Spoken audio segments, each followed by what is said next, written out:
C'est avec un mode opératoire bien structuré de distribution des kits alimentaires que 500 familles issues de près d'une trentaine de quartiers du 2e arrondissement de Libreville ont reçu leur lot ce mercredi 29 avril.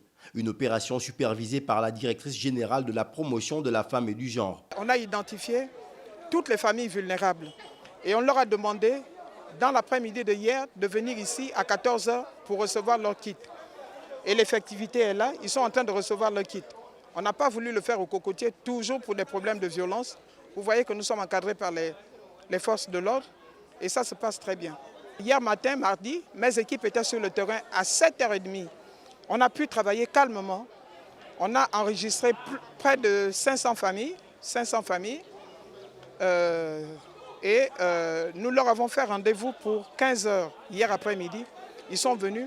Et ça se passe très bien. Chacun prend son kit. Cette opération qui s'est déroulée en 7 étapes a consisté à répartir un stock de kits alimentaires en fonction d'un nombre défini de familles identifiées grâce à des fiches. S'en est suivi la distribution.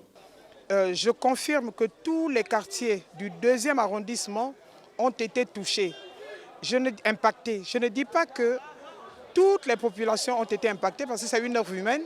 Elle n'est pas parfaite. Certainement, à terme, il y en a qui auront, il y en a qui n'auront pas. Mais il n'y a aucun quartier du 2e arrondissement qui peut se prévaloir de ne pas avoir été impacté. Nous avons été partout. Maintenant, nous sommes en train de renforcer, de telle sorte à apporter de l'aide à toutes les personnes vulnérables. Et c'est ce qu'on essaye de faire. Au regard de cette distribution des kits alimentaires, il va sans dire que l'impatience des populations enregistrées il y a quelques jours n'est plus qu'un vieux souvenir. La réussite de ce mode opératoire s'étant appuyée sur une bonne communication, une bonne cadence en approvisionnement, un effectif adapté de volontaires, une liste actualisée des personnes ayant déjà obtenu leur kit et sur un bon dispositif sécuritaire.